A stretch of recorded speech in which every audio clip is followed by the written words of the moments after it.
Bismillah ar-Rahman ar-Rahim. My dear friends, students of the 4th year, Cairo Higher Institute's English Division, welcome to another essay lecture. Today, inshallah, we are going to talk about argumentative essay. In order to understand how you can write an argumentative essay, we need to do first a number of steps that will allow us to understand the meaning of the argumentative essay and how to write it. In other words, let's start with answering a number of questions. We have mainly 7 questions. If we try to understand their answers, I think we will be able to write a good argumentative essay. The first question is, what is an argument? I need to understand the meaning of this term, argument. How can I write an argumentative essay without understanding the meaning, or in particular the definition of argument? And I'm sure that many of you can write many argumentative essays, but can you judge your essays as good ones? That's why we need to have the characteristics of a good argument. Not all arguments are good. How can we differentiate between a good argument and a bad one? We need to understand the qualities given to the good argument. Then, why do you write an argument? Why do you write an argumentative essay? Why do you argue? To answer this question, you need to understand the goals of a good argument. What are the objectives? Why do you write an argumentative essay? And do we have any misconceptions regarding arguments? When I first hear this term argument, do I have an idea that is not correct? What is it? And what is the correct one? What is the right one? And after answering the 4 questions, we need to understand not what is argument, but what is academic argument. When we argue, we must differentiate between an argument between 2 or more students at school or university students.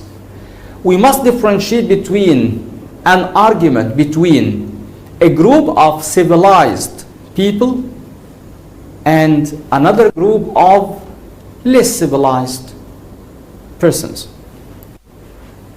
When we understand the meaning of academic argument, we are going to have an idea about argumentative essays.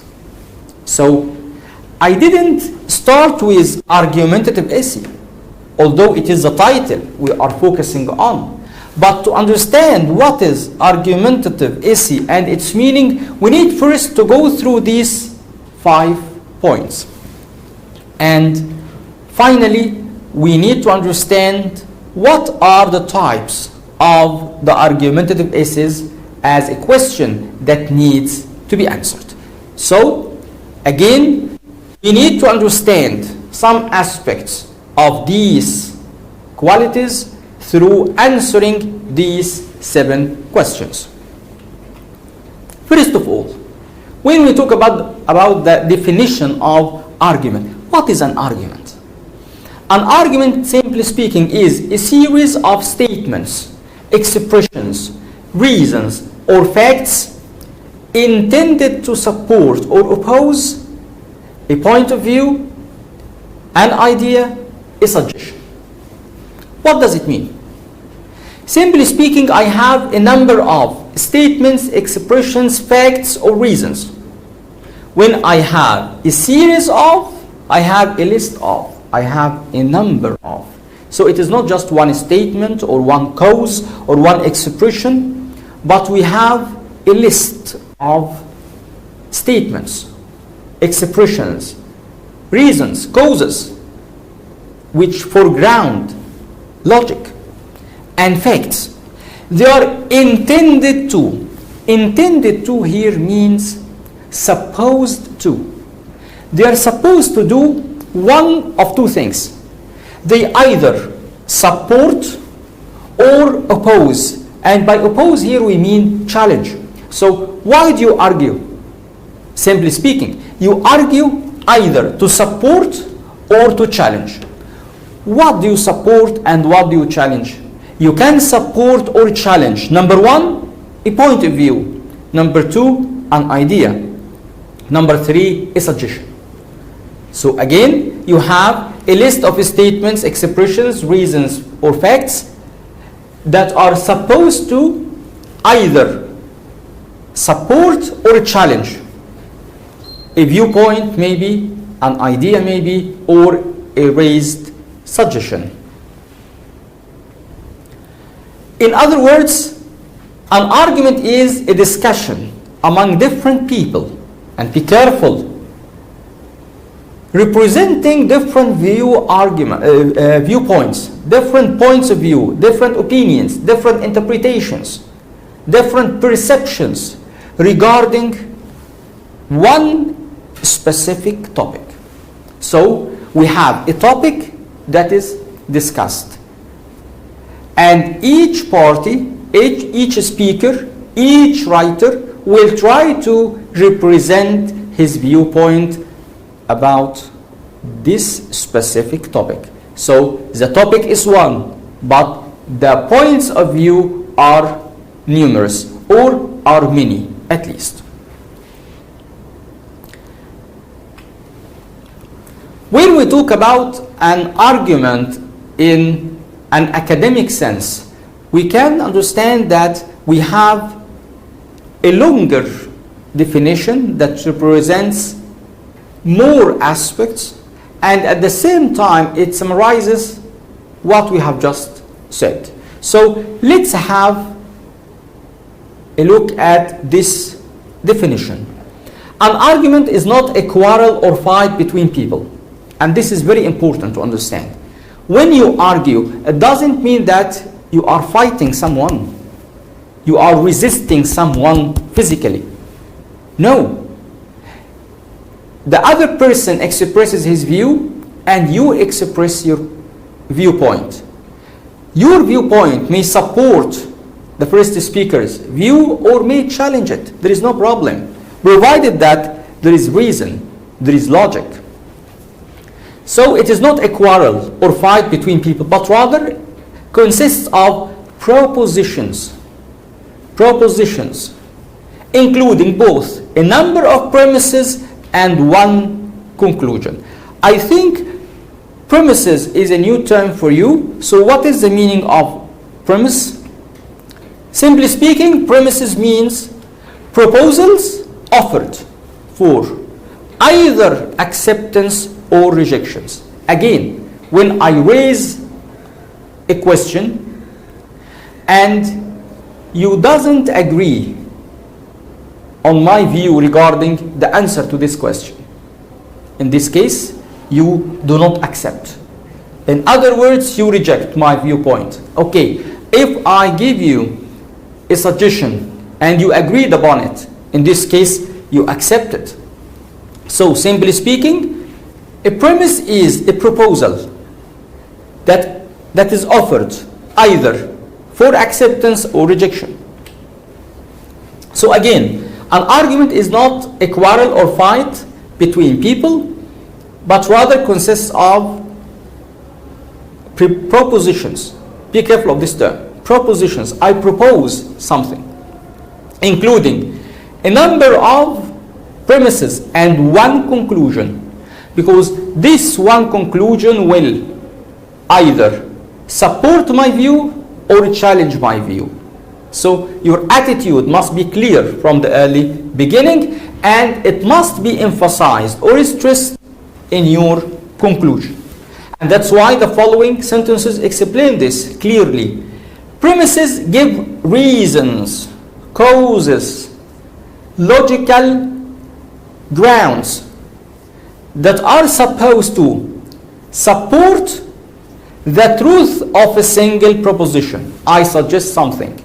You want to prove it. You want to support it. Give me a number of causes, a number of reasons by which I will understand that I'm standing upon a solid or a solidified ground.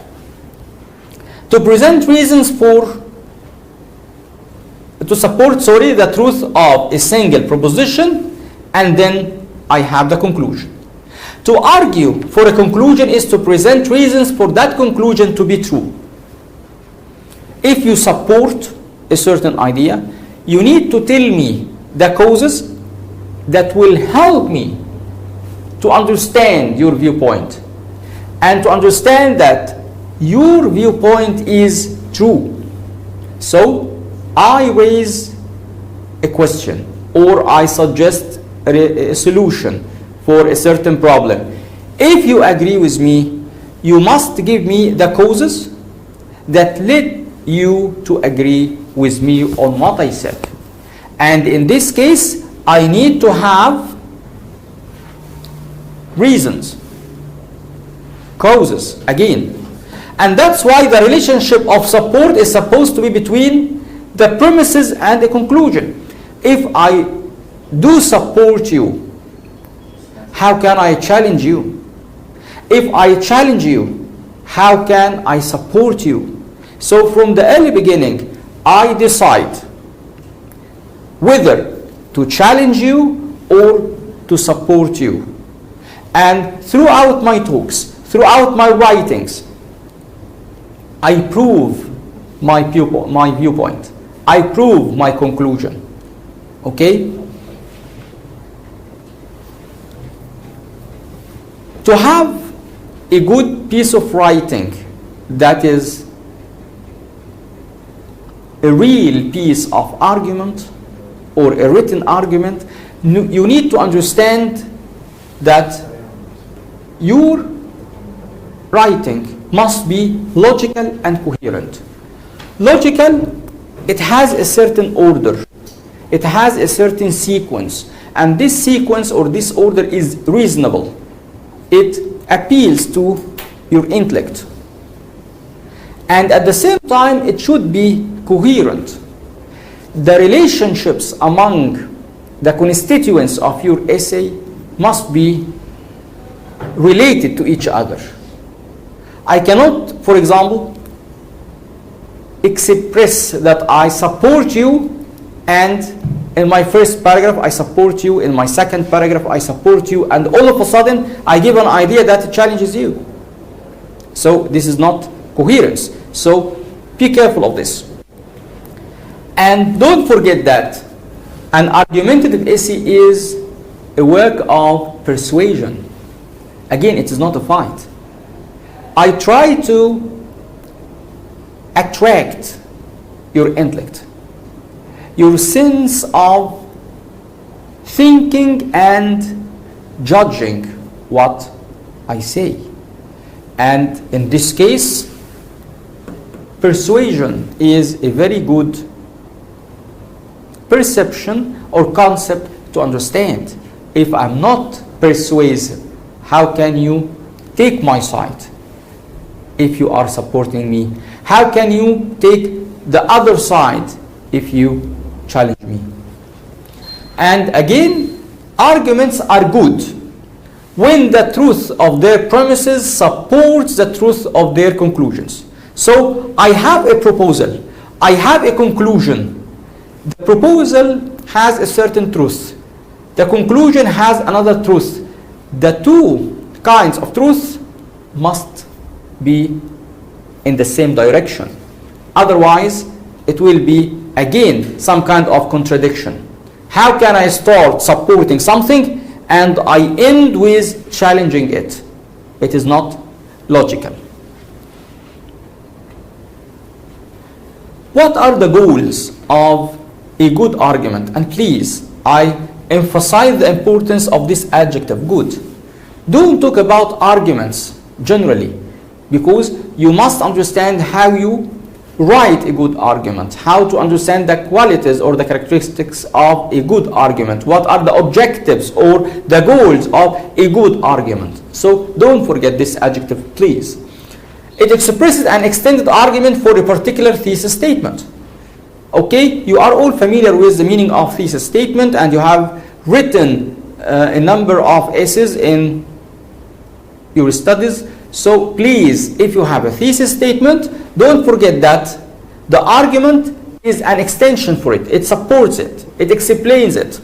And at the same time, if you are supporting me, you give a reason for the point I discuss. If you are challenging me, you are giving a reason against what I discuss. So, according to your viewpoint, you must decide. Will you support or will you challenge? In this case, will you give reason for or will you give reason against? It enables its author to convince the reader to adopt his or her opinion. When you argue with me, you are trying to convince me that you are right. In this case, you are trying to stimulate my sense of intellect to take your side, to adopt your viewpoint. In other words, you are trying to convince me to share with you what you say or what you write about. So it's a kind of sharing in case of support. It's a kind of challenging in case of opposition or disagreement. What are the misconceptions about arguments? I repeated it since I started. It is not a quarrel or a fight. At the same time, when I have another viewpoint, it doesn't mean that I need to attack someone or attack an idea. I don't attack. I don't criticize. I don't make fun of the other because he doesn't or she doesn't have my own point of view. You are all students of criticism, and you understand how to explain yourself in a good way. If I don't have your viewpoint, how can I say you are wrong? What you say cannot be true. This is not argument. Okay? But you can say, I have another viewpoint. I have another opinion. I agree with you, but I believe it's so and so and so. So please, calm down. Don't be aggressive. Don't attack. Don't criticize in the sense that you are showing just the defects within the other's points of view. Now, we are moving from talking about an argument to talk about an academic argument. What is academic argument as a term? An academic argument appeals to logic, reason. This is mainly speaking. And it provides evidence, proof, in support of an intellectual position. When I give you an idea, when I suggest something, you will decide whether you agree with me on what I say or not. Simply speaking, this is what we call intellectual position. What is your position regarding this argument? What is your viewpoint? What about the point which give me your standing?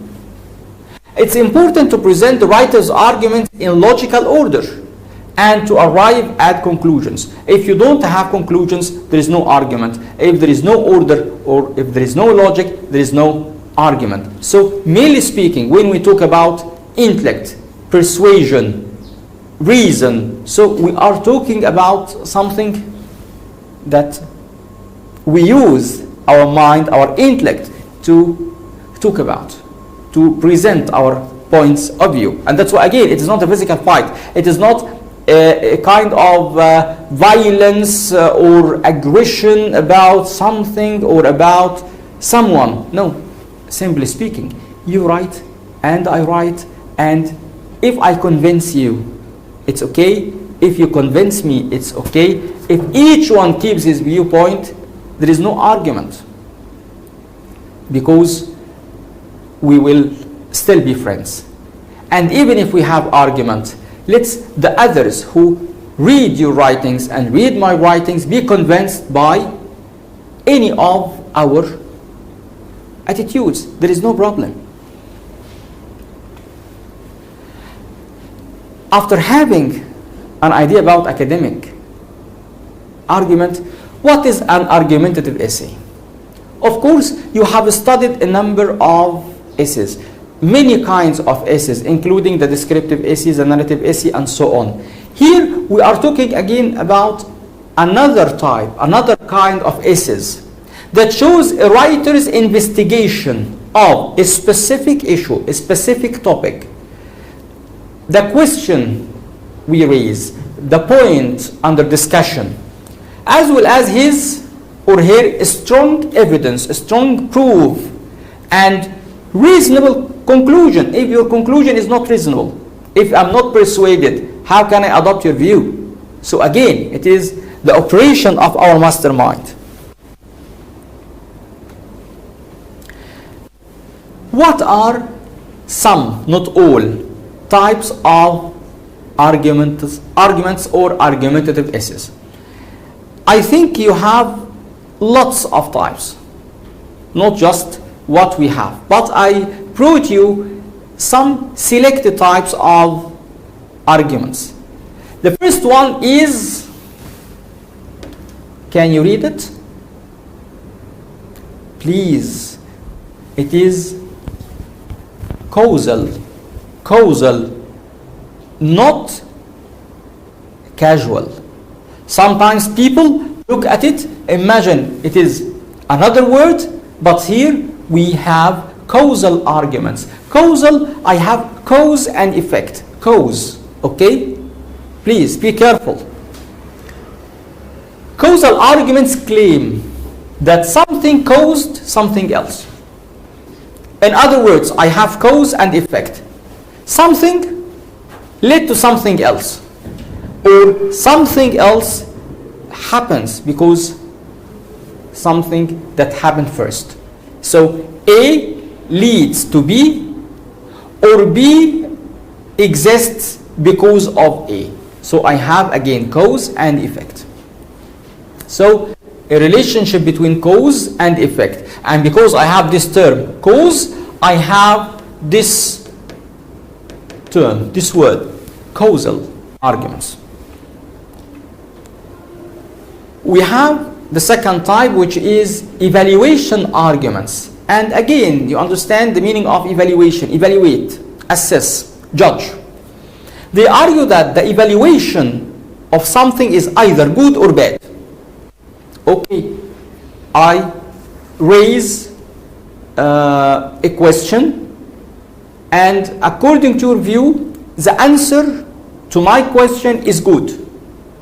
Another person's believe that the answer is bad. How shall we judge?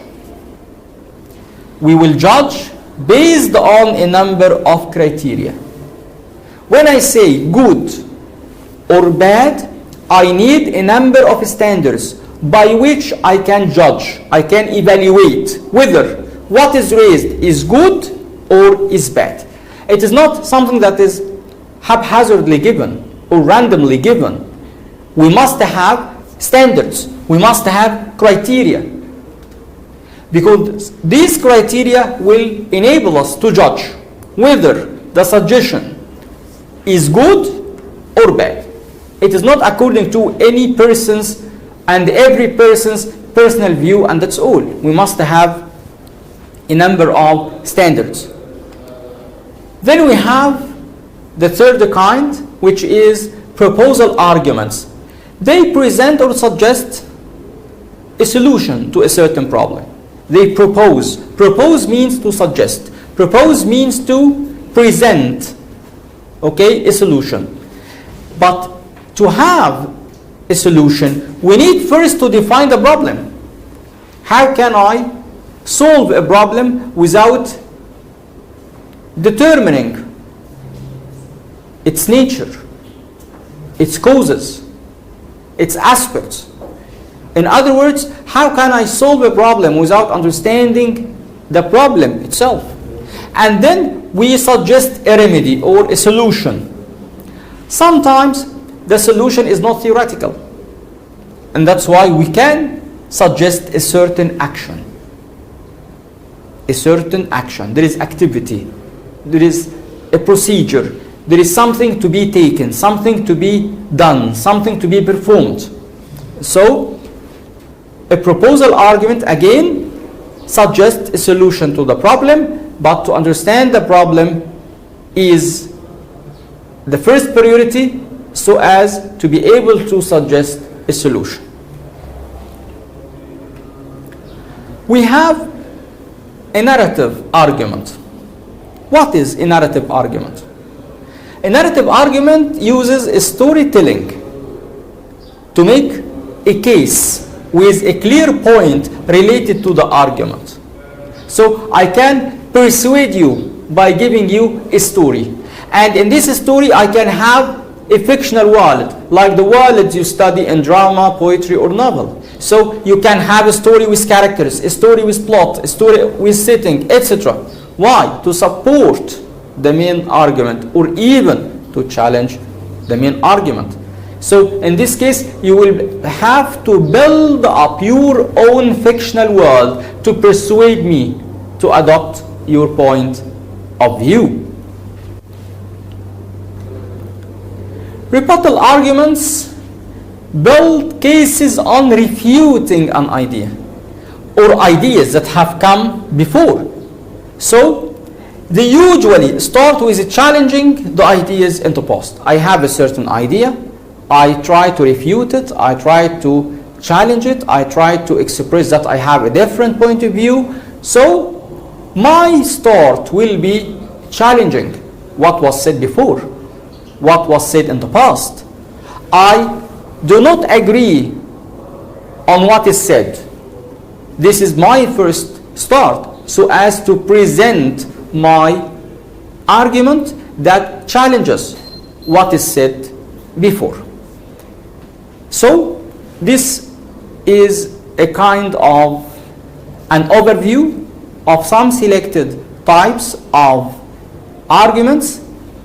I think we have many other types of arguments, but I believe that these are the ones we are going to write using any one of them according to what we will agree upon in our lecture room.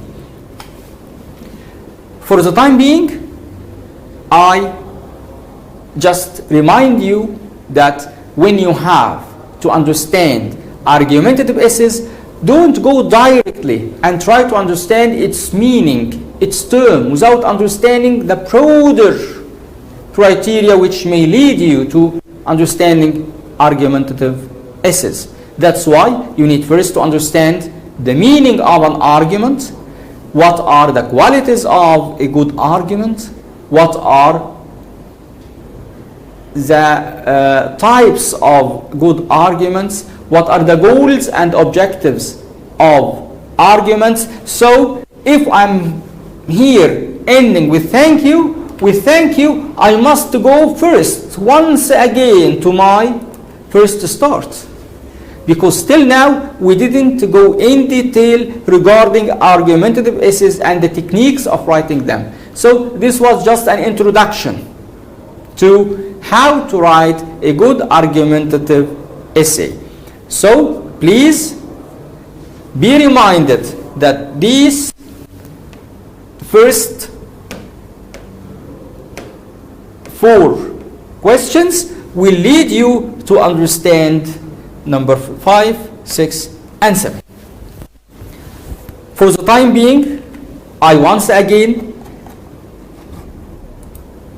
thank you for your attention. I hope you understood what is given, and inshallah be prepared that during our next lecture we are going to discuss a number of topics, and you are going to choose one to write about. Till I meet you, it's my pleasure to wish you all the best and see you next time. Goodbye.